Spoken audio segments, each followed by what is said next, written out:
We're here today with Mona's captain, and this is Sports TV's man of the match, Akeem Bernard. Congratulations.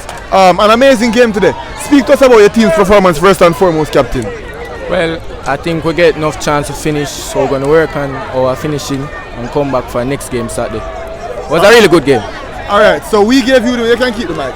We gave you the man of the match, right? Because you made a few outstanding saves. You were great with your feet as usual, and as time elapsed in the game, you started to kill the tempo of the game. Speak to us about how you feel about your individual performance. Well, I think I played good today. I think my performance really good. I execute well what the coach wants me to do. And what exactly is it that the coach would have told you to do coming into this game?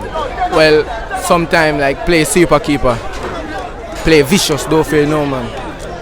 Alright, so with this win, Mona has secured qualification to the next round. How does it feel to be in the semi-finals of the Manning Cup? Well, it's the first time for Mona High School, so I'm really good in myself.